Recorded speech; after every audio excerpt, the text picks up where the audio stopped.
Welcome to the Lead Up Leadership Podcast. Hear from rising leaders and seasoned leaders across various industries to see about their leadership journey and how you can level up your leadership game. Here's your host, Renato G. Lead up! Well, we are back with another episode of the Lead Up Leadership Podcast. This is episode number 28, and I'm very excited. I have a special guest. Special shout out to one of my friends, Sean Fenner. I have his mother, but more importantly, I have Jonni. Sorry, wow, already messing up. Jonni Redick. But I'm gonna give her due diligence and just kind of read about her bio real quick. So Jonni Redick served as an assistant chief with the California Highway Patrol for 29 years, an organization with more than 11,000 employees. 11,000, y'all. She retired as an assistant chief and worked in both the Bay Area, covering all 9 counties, and within Sacramento region, where she oversaw 8 CHP commands, including the 3rd largest communications center in the state, which handles over 1 million 911 calls annually. She is also the CEO of JL Consulting Solutions, which specializes in organizational leadership development. She works with individuals and organizations in law enforcement, public safety, government, and the private sector through shared strategies and systems designed to create efficiency, structure, and enhance outcomes for promotional preparation and leadership development. Without further ado, welcome, Jonni, to the show. How are you doing? I am doing well. Thank you so much for having me. Absolutely. Of yes. course. Glad to be here. Thank you. And I'm going to jump into some of these questions, but before we get to that, besides the bio, can you give us a little bit of your background? Where are you from? Give us a little bit of, who is Jonni? Who is Jonni? All right. Let's see. So I'll have to give you the short version because that would be really long if I went too detailed, but I will share with you that, when you're thinking about what career path you're going to take when you're a younger person, it really does matter how you set yourself up for that path. And for me, I had no clue. I was working my way through high school, being a C/B type of student, but not really having like a long-term, the long game wasn't in my head at the time, right? Because I was young. And I came from being raised by a single mother I'm a biracial woman, so I'm half Black, I'm half white. And being raised by my mother, we had a very broken life together as I came up. So, school wasn't necessarily the primary thing. It was really about survival in a lot of different ways. And so when I graduated high school, I got a job as a clerk typist. And I look back and I was 18 years old, going to junior college, not knowing what I wanted to do, a clerk typist. And then I had an opportunity to do something really different, really bold. I saw a huge ad in the paper, which nobody reads a newspaper anymore. I think everything is digital. Yeah. That said the California Highway Patrol was hiring. And I met all the requirements, but I had no idea what law enforcement was about, period. But people said I couldn't do it because I was a woman. They were like, why are you even thinking about that? And because they said I couldn't, I did. And, I was 21 when I came on the Highway Patrol. And again, still really young, not knowing really what I was getting myself into and not really understanding the important foundation of leadership and what that would look like in my journey. And it probably wasn't until maybe my 7th or 8th year that I was even on that I started thinking about what leadership actually was and that I wanted to be one, even though I was already, a leader, even as an officer, because when you go out to all the incidents you do in the community, everybody's looking up to you because you've arrived, right? Yeah. But I never saw it that way until I started to seek my own promotions and go up, the ladder. And so the leadership journey was, it wasn't easy. It was not easy. But I was able to go from officer to assistant chief in that 29-year career, which, just to give context for your viewers, yes, the CHP has over 11,000 employees and a multi-billion-dollar budget. But for law enforcement in this country, there are almost 900,000 sworn officers in some capacity. And for me to achieve the rank that I did, I'm less than 1% of that top tier. Wow. And so I just share with your audience that when they don't see themselves somewhere, just keep pushing, because it's not going to be easy, but you will arrive if you don't give up. Yeah. And for those of your listeners and your viewers, if you do have a plan, stick with it, right? Sometimes you have to make modifications, but stick with it and have faith and do the work. Do the work. I mean, I could tell you the stories about doing the work, but you have questions for me. But that's kind of how I, kind of got on my path to, through the Highway Patrol. And then after I retired, which was just a few years ago, that's the beauty of, public safety retirement. I'm very grateful. I was able to retire at a very young age, and I wanted to continue to contribute and give back. So I actually teach at the graduate level for the University of San Diego for their online master's program for law enforcement and public safety leaders. And I also adjunct over at our local community college here at Delta College. And that's at the very entry level for people coming into law enforcement, but it's in the administration of justice programs. So I teach leadership, professionalism, and ethics. And then I also have my company, which is JL Consulting Solutions, where I do really leadership training, organizationally and individually, coaching, and also promotional readiness for people. Amazing. Amazing. I know you had touched. I'm still having fun. Yeah, no, that's great. As a well accomplished leader, you should be having fun while giving back as well. You mentioned early on experiences, life, but also as you started in law enforcement. How did some of those experiences kind of mold and shape or even define your sense of leadership? I know you mentioned it took you kind of a few years to figure out what leadership even meant to you. Maybe you can touch a little bit more of like maybe from personal experiences or things that you saw once you got your foot in the door, something that helped define leadership to you. So I will say that I had to. There was a couple of things. One was I had to get out of my own way. I was so. I don't know how to say this without making me sound really horrible, but I was really selfish. I was a selfish person. I didn't have children yet. I was a young person. I had this wonderful job, right? And I was having so much fun and having a great time that I honestly didn't want to take time to be selfless, which that is what leadership is. We have to sacrifice and you have to give to others, right? You have to give to your teams. You have to, and I wasn't really ready for that. And I had a mentor, which I didn't know what a mentor really was until somebody decided to be my mentor. And they said, hey, if you are ever thinking about promoting, you might want to consider your attitude. And of course I got defensive because I'm like, what do you mean my attitude?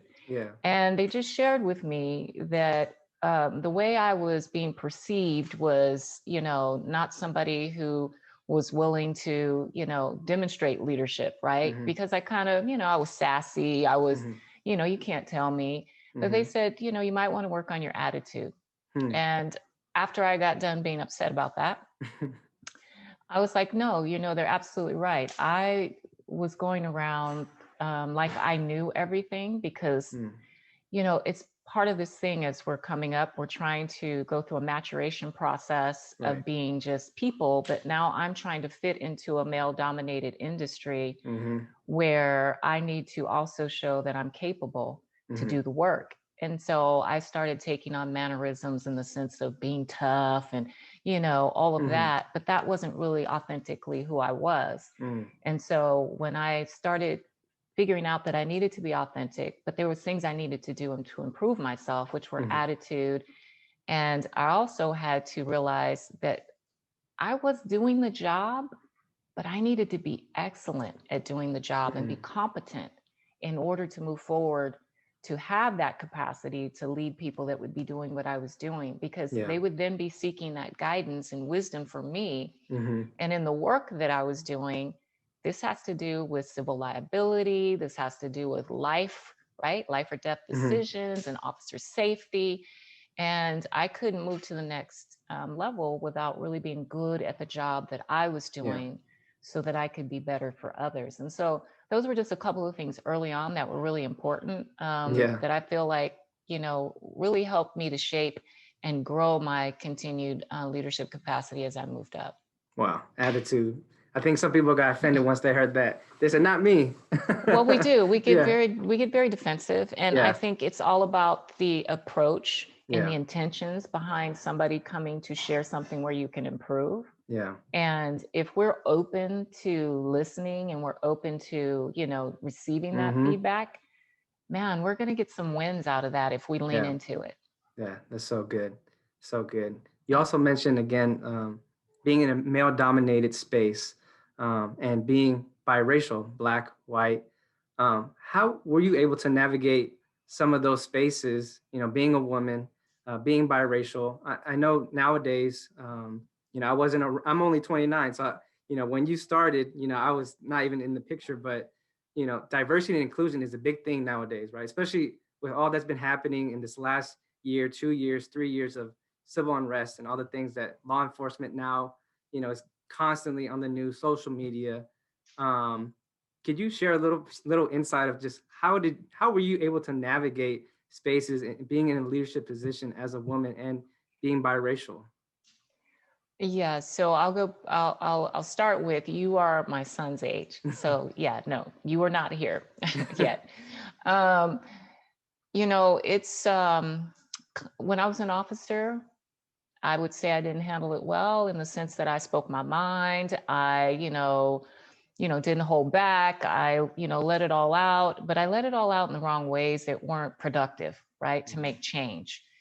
It's okay to, have emotions and feelings and experience something, right?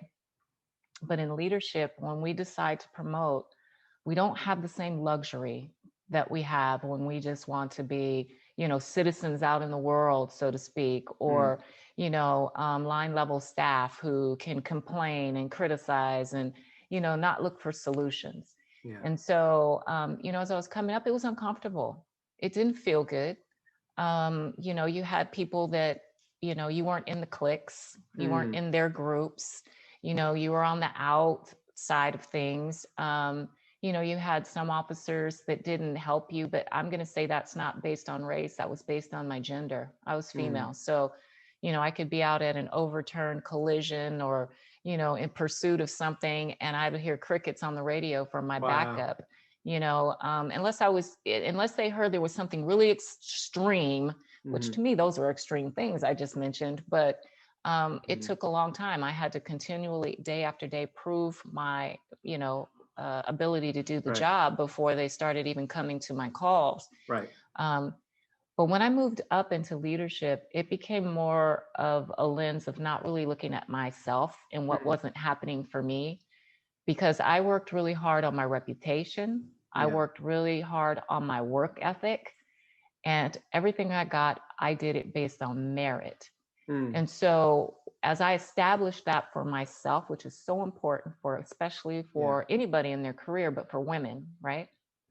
Because in a male dominated industry, you don't want people thinking people are giving you something just because of a friendship or anything else. But I started wanting to be an advocate for my people. And my people are everybody that I led, but my people of color. Yeah. So I would see them. Now I'm placed in a position where I can do something, not unfavorably. It's all going to be equitable, but I can make things available to them. I can make them aware of things. I can prepare them better on how to be able to get into the process. I can, share with them some of the things that oftentimes people of color do not have access to, because again, they're not in those circles of friends and cliques that click together but they're also the ones that are in the higher up positions, right? Right. And so one of the things I was thinking of is, I do a lot of promotional readiness, and I did it on the job for like at least 10 to 15 years. Mm-hmm. And there would be special study groups for people that you couldn't get into. Mm-hmm. And it wasn't necessarily titled by race, but the predominantly the people that were in it were usually white and white male. Mm-hmm. And I found myself doing study groups with people of color because they felt comfortable and trusted me for one, but because I made myself available Mm-hmm. to be able to do it. And I gained the knowledge to be able to help them to, change the trajectory of their careers and their lives. And, it's one of the things when we move up in leadership and we always talk about reach back, Mm-hmm. you would be surprised Hmm. how many people move forward and do not reach back Wow. to truly help other people.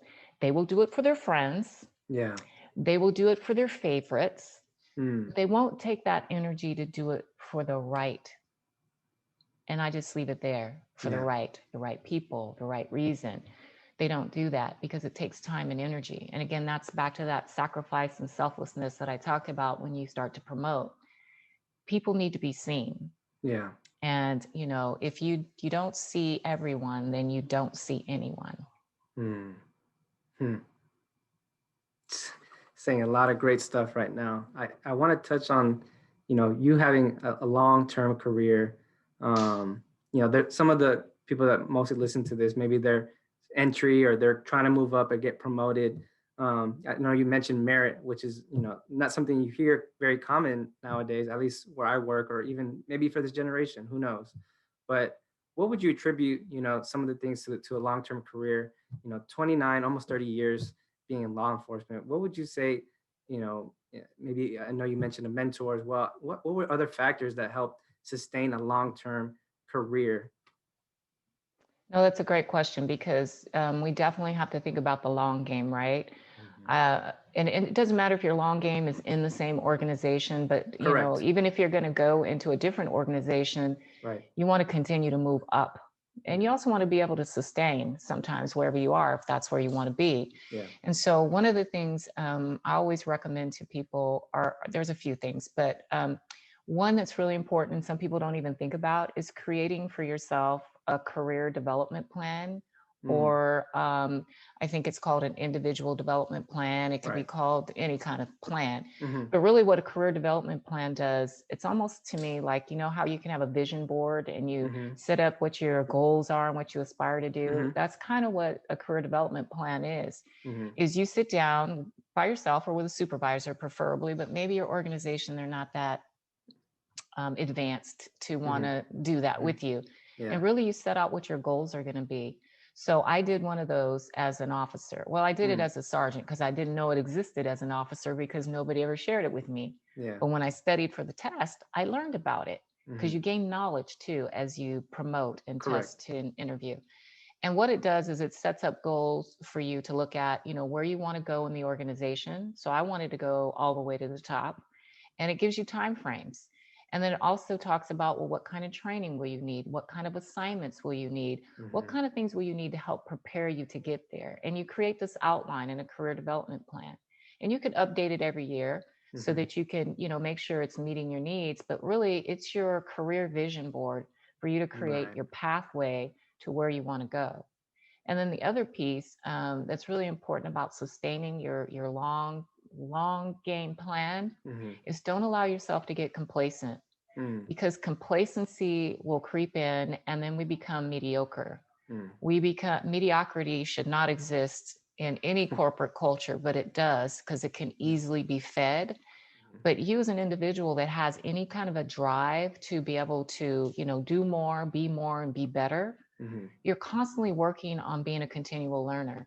So if you feel yourself getting complacent and you're starting to find a lack of job satisfaction and you're starting to sit around and complain and you're surrounding yourself with those people, you're going to shorten your long game quite a bit. And it's going to be a miserable ride for your entire journey.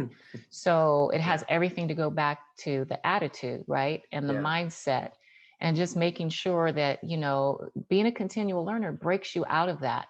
Yeah. Maybe that's going and saying to your, you're a direct report for somebody Hmm. and you're like, I'd love to get a new assignment that would stretch me, that's a little bit outside of what I do, but I'm willing to do it, because I want to grow for my Yeah. next promotion or the next assignment that I get. And if Hmm. you don't get it internally, nothing says you can't seek things externally. Right. Go back to school if you haven't been to school in a while, take a seminar, webinar, Right. learn something and then put it into practice. Yeah. And so for me, looking at the longevity of my career was, I never was for us in the state, in the CHP, I could work anywhere in the entire state and still be within my department. Hmm. So I was always either promoting every 3 to 5 years, Wow. but sometimes my assignments would change because I was seeking something to diversify myself, to Gotcha. kind of, change, whether I was just working in the field, but now I wanted administrative work. But where do I want the administrative work? Hmm. Because I saw myself being a chief. And to Yeah. be a chief, I need to know a lot of things. And so it's just having the mindset, having that career development plan or a plan, Hmm. so it doesn't look overwhelming or it looks like something you can never achieve. Hmm. And then the other piece is having resiliency. Wow.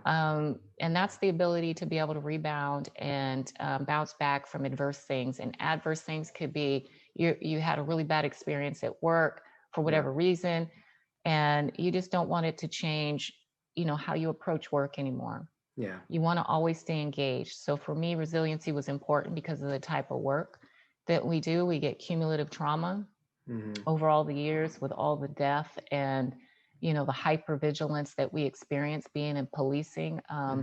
We see death, of course, of Yeah. citizens, but we also see death of our own, who are shot, killed, hit by cars, all of those things. So they become Right. cumulative, and you have to have the resiliency to be able to go into work the next day, to be able Yeah. to lead your people because they're experiencing it too, even while you're experiencing it. So Yeah. the long game takes a few things, and Hmm. those are just a few practical things that transcend for everybody, is to really have a plan. Yeah.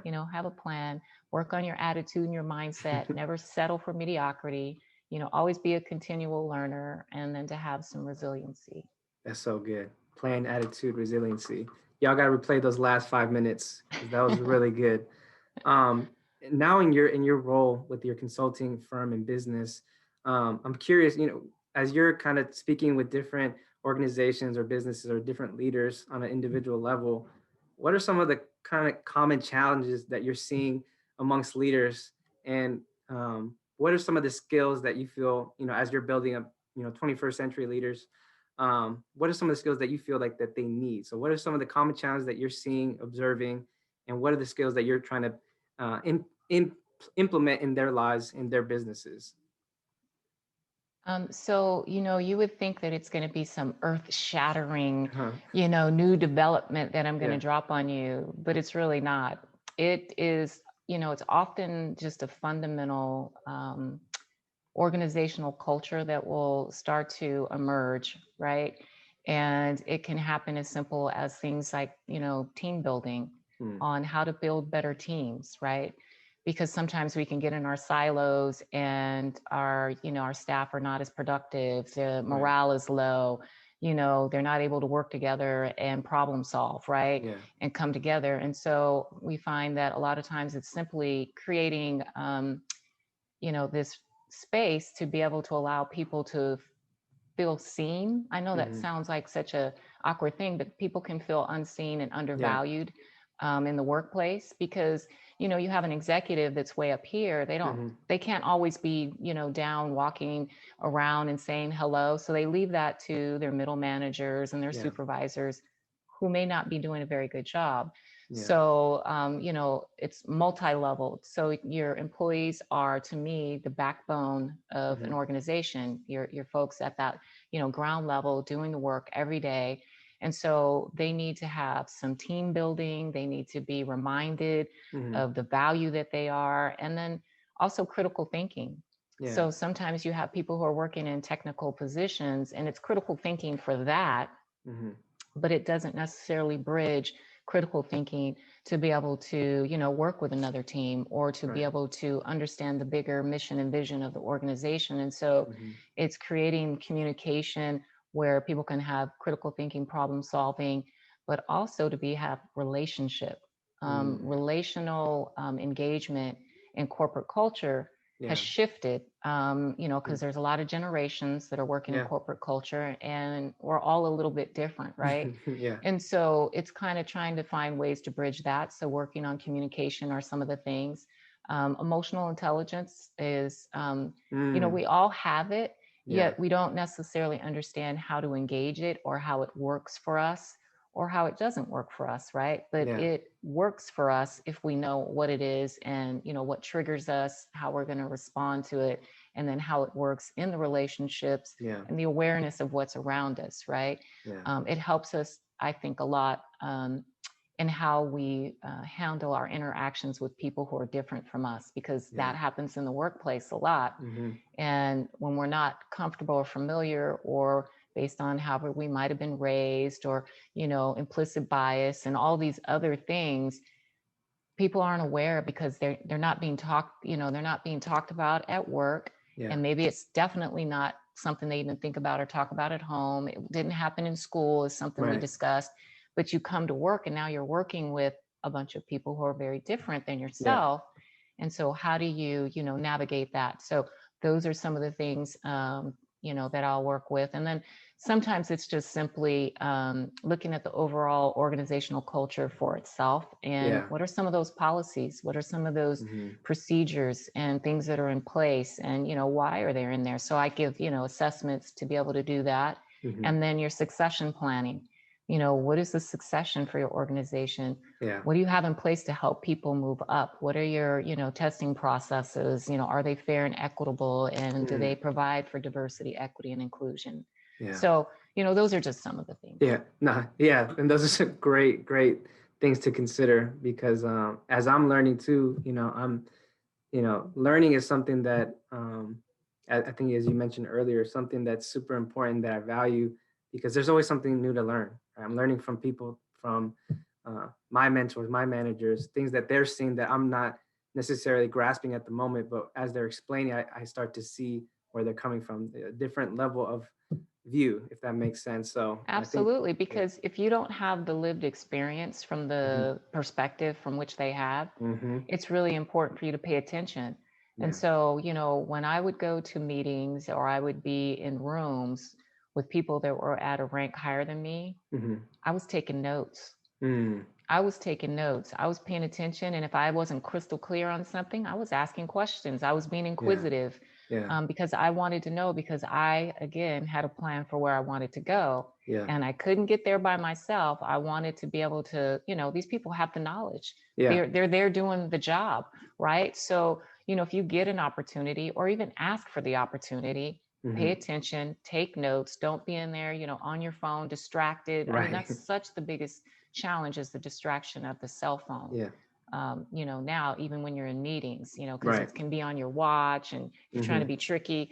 And my thing is, if you want to be engaged and you really want to get value and you want to get to where you want to get to, you got to be all in. Got to be all in.